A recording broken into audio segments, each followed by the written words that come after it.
everyone, Animal Girl here, back with another edition of Movie Talk.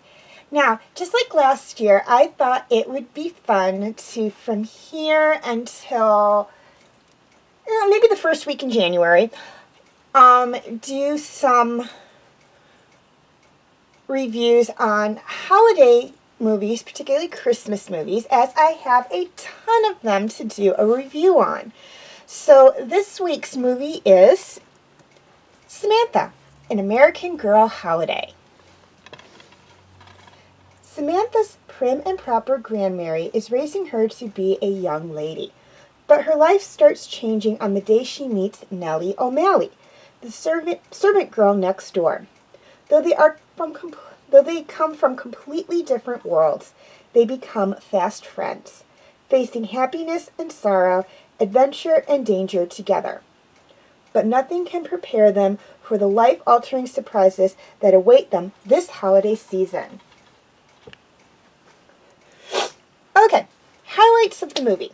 This movie was made back in 2014, so it's about 14 years old, and it is a television adventure film, which, even though it's not listed here, is adapted from the 6 American Girl books about Samantha. And as a side note, for those of you who have little girls in your families, who are about 9, 10 years old, or, right in that area of, upper elementary school, and even lower L too. I mean, some of these are really good. Some of these these books are wonderful for lower L girls too. So from like 1st grade up through 6th, 7th grade, the American Girl books make wonderful holiday gifts, birthday gifts, or anytime gifts for them. They touch on a certain time period in America. There's a series about a girl who lived during the Revolutionary War. There's Samantha, who lived during the turn of the last century. There's Molly, who lived during World War II. Kit, who lived during the Great Depression. Kirsten, who lived in the 1800s and was an immigrant from Sweden.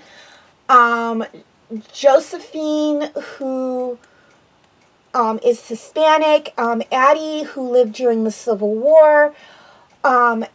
Kaya, who is a Native American. So she basically lived even during a time period, before America was even America. Just lots of different time periods and girls from that time period where there are stories about them. Julia, who was from the 1970s, so she is like probably the most recent one, or definitely the most recent one, at least to my knowledge, of the American Girls. If you're thinking for this holiday season of a great book or a great present for a little girl in your family, and she doesn't have any of the American Girl books, these make wonderful presents. I just wanted to do that as a side note. So anyways, this movie is adapted from the Samantha stories. Does it follow the stories to the letter? No, it doesn't. They did take some poetic licensing, as those stories actually cover 2 to 3 years, as the last book actually ends in February, or it takes place in February. But they, and the movie actually covers 1 year from spring to winter, particularly Christmas is when this movie ends. So it doesn't follow the events of the books all that much. It touches on the important stuff, though, and that's the most important thing. The less important stuff it doesn't cover, because they kind of had to, as it is a 2-hour to under 2-hour movie. But this was a television release film, and it tells the story of young, wealthy Samantha Parkington's adventures with 3 poor orphan girls. And it takes place during the 1904.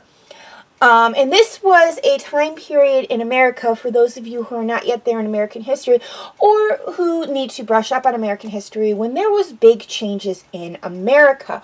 The the automobile, or the car, was being introduced for the first time. The telephone was introduced. Factories were starting to become very commonplace. And there was a movement known as the suffrage movement, and I might be mispronouncing that word, and if I am, I apologize, which was basically a group of women and some men who got together to change the law so women could vote. Because up to this time, women were not allowed to vote at all. That was strictly something men were allowed to do. And during this time period, a few men, but mostly women, decided that that was not fair, that if women were expected to follow the laws set down by our government officials, they should have a say in who those government officials were. So, for all you ladies watching, we owe these women, not necessarily women in this movie, but the women from that time period, a great thanks for what they did, so we could vote, or we at least had the option to vote for our government officials. Okay, now this was also, and I'm sorry if I'm getting off track here, but it's very easy to do with these American Girl books or movies. And this is actually the very first American Girl movie. The second was Felicity, an American Girl Adventure, which was the first one I did a movie talk video on. And that's about a little girl who lived during the American Revolution, which is why it was the first one I did a video on, excuse me. The third one is Molly, an American Girl on the Home Front, which is about a little girl who lived during World War II. The fourth was Kit Kittredge, an American Girl, which is about a little girl who lived during the Great Depression. And just like with Samantha and Felicity, where I flip-flopped them, where Samantha actually her movie came out before Felicity's, but I did Felicity's movie talk review first. I'm going to do the same thing with Kit and Molly, because Molly takes place in the 1940s and Kit takes place in the 1930s. Kit's movie review will be before Molly's. I kind of want to do these in chronological order. Fifth, we have An American Girl, Krista Takes the Stand, which is actually the first of the American Girl of Today movies, which are about girls from our time. Sixth is McKenna Shoots for the Stars. Seventh is Sage Paints the Sky. And eighth is Isabel Dances into the Spotlight. And those will go in order. Okay, things I loved about this movie. First off, I loved the story. I loved the story when I read the books when I was a little girl, and I love the story now in movie form. I thought they did a very good job of at least keeping true to some of the aspects within the books. So I did like that a lot. It was very easy to just forego it and not try to manipulate it a little bit, and I thought they did a very good job of that. I also loved the costumes that the actors and actresses wore, even though it's not listed here. I apologize for not putting that down there. They wore very nice, authentic-looking costumes from the 1940s. The hairstyles for the women was the hairstyle that women and girls had in the 1940s. The clothing was the same. The Uncle Guard's Model T looked just like the Model Ts from Greenfield Village and from the Henry Ford Museum in Greenfield Village. For those of you who have not been there, if you're ever in Michigan, I recommend you go check both out. It'll take a day to get through everything, but it's well worth it. It's a wonderful place to learn a lot about American history and whatnot. And there was just a lot about the story and the costumes I absolutely loved. Secondly, I love the historical references. We touch on the the movement to let the women vote. I'm sorry, I keep stumbling over that word, so I'm not even going to try to say it. We focus on that because that was a big issue in 1904.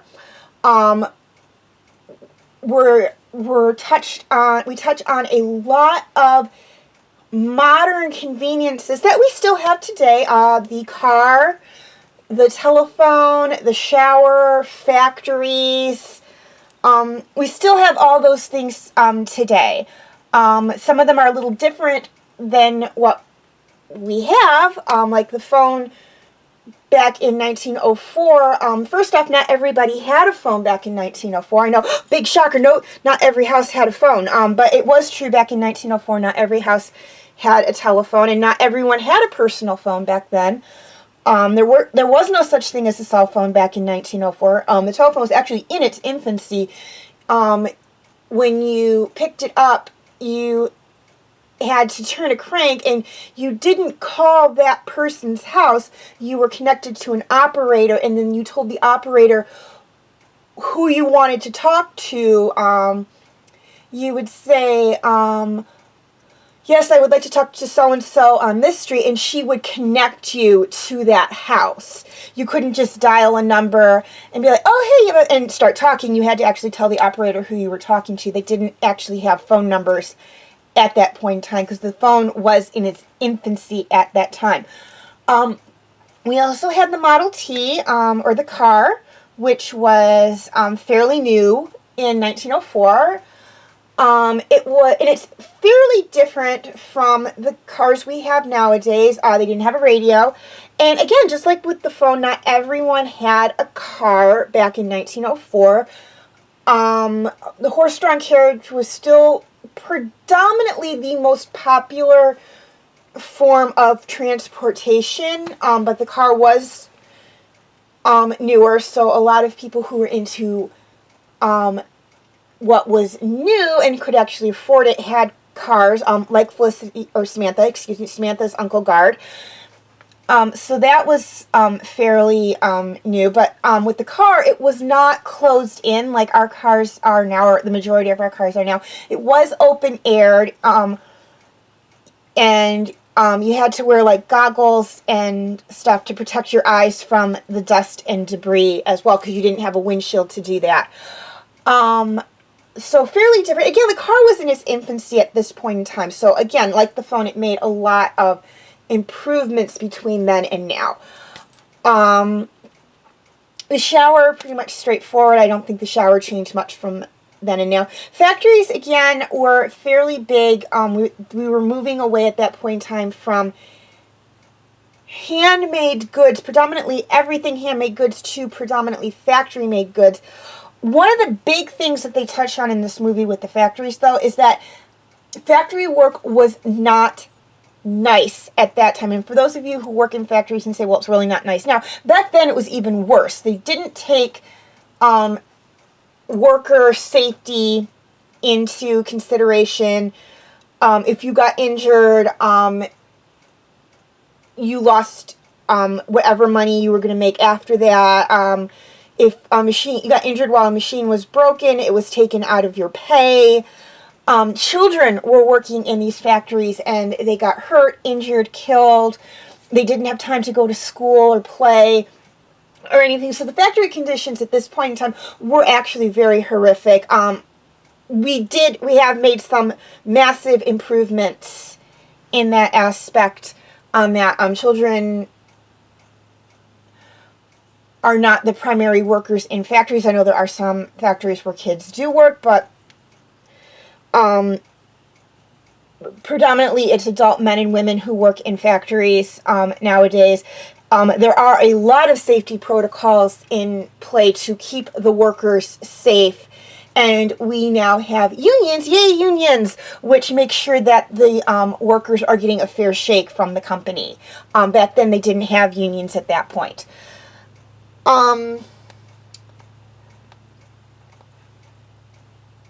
There was also this really neat thing, and it's actually introduced in the very beginning of the film. It's called a stereopticon, and it was a device where you had these lenses on there, and you put a slide on there, and you could move it back and forth, and the slide had the same picture on both sides, and as you moved it, it brought it together as one picture, and it was really neat. A lot of improvements that were being made in New York during that time period.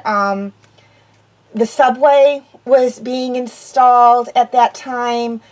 Obviously vastly different from the subway system we have now. The Flatiron Building was being built or had just been completed during that time period.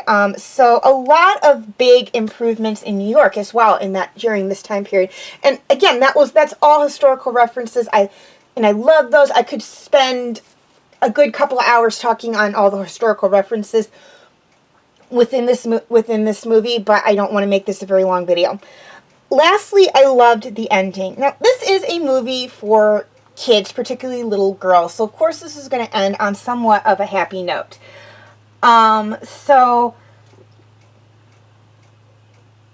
that is not surprising, and I don't want to give away the ending, so I'm just going to say it has a wonderful ending. For those of you who have seen the movie or read the books, you probably know where this movie is going to end. Okay, cast. This movie had an amazing cast of actors, all of which looked just like the illustrated characters from the books, and Samantha actually, the actress who played Samantha actually did look like the doll that was available up until a certain point in time to buy for little girls. Samantha and her accessories and furniture and clothing have actually been discontinued, but her books are still available. So I'm just going to let you read through on the actors and actresses who were in this movie. And the characters they portrayed. I really just did Samantha, Nellie's two sisters, Samantha's family, and then Samantha's neighbor. There were others, but they were kind of minor characters. These were the main ones, minus Eddie, of course.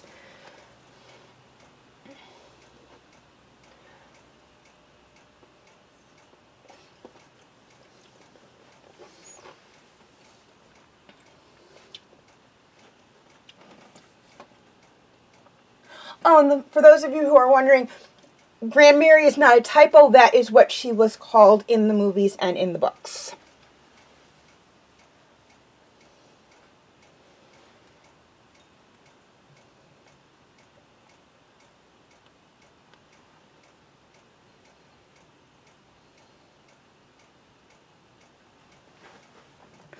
Okay, question of the week. And I actually have two for you because I couldn't decide which one I wanted to ask. First question is, how basically goes to what was going on with Samantha in this movie. She had to face a lot of changes both culturally and personally within the movie, and make a lot of adaptations to that. So my question for you, my first question to you guys is, do you think you would be able to handle the changes that Samantha faced? My second question has to go again to something that happened within the movie. Near the end of the movie, to keep Nellie and her sisters together, Samantha hides them at her uncle's house. And my question for you guys is, would you hide a friend to keep them safe? Please leave your answer to one or both of the questions in the comment section. Also, feel free to leave your comments and questions in the comment section. I do love to read those. And please like and share this video if you're watching it on Facebook, or like and subscribe if you're watching on YouTube. And feel free to follow me on Instagram, DivantArt, Tumblr, Wattpad, and Twitter. I have my name for those 5 sites right there on the screen, as well as the pictures I use for the icons. Please note, all pictures seen within this video belong to their respected artists. I own absolutely nothing. Okay, quick reminder on my comment rules.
Okay, feel free to check out my related videos, or in this case, video.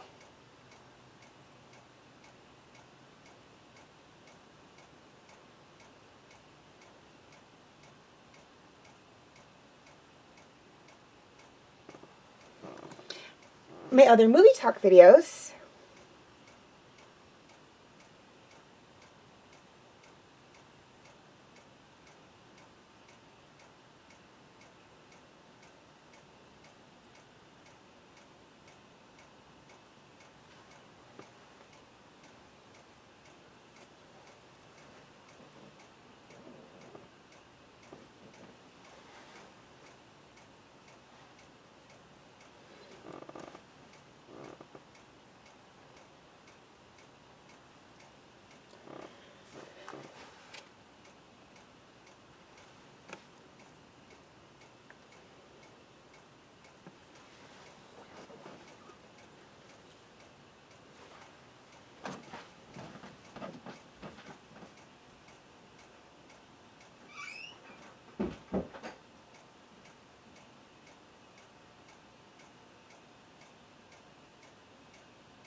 My movie talk special edition videos.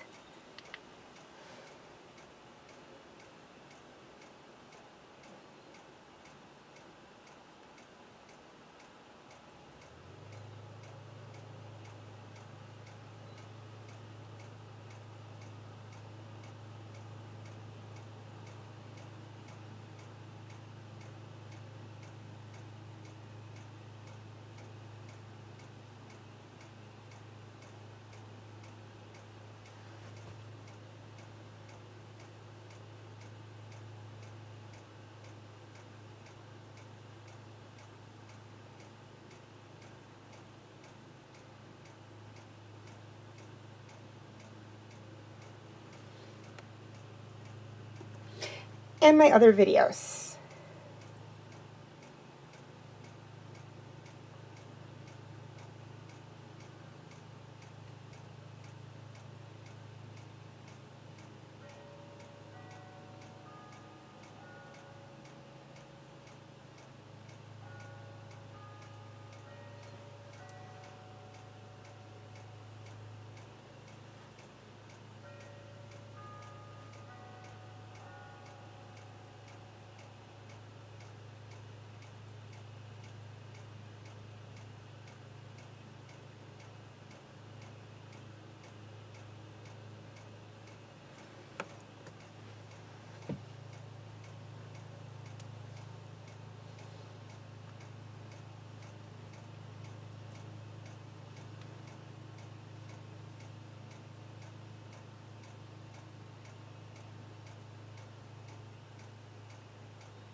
Okay, before I sign off, one thing I'd like to touch on, and that is to please, and this is for my YouTube subscribers, and that is to please note that TV Talk will be posted both to my Facebook page and my YouTube channel.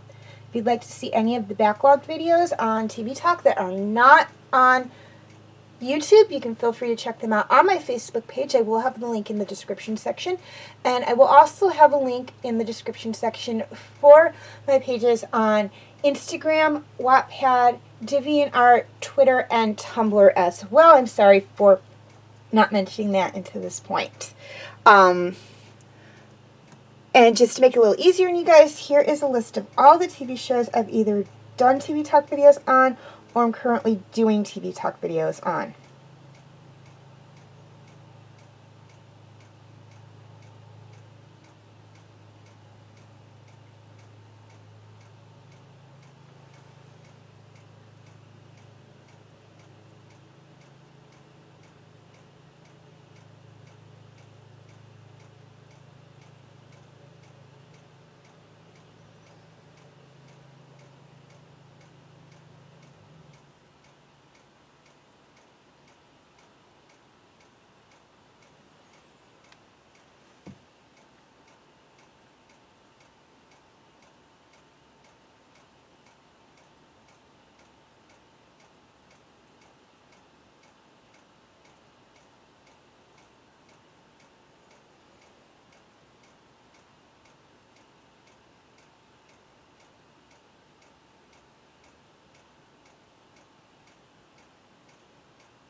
Okay, and for more information on life in America in 1904, please feel free to consult Wikipedia, your local library, or if you are in Michigan, either visiting or reside, the Henry Ford Museum and Greenfield Village.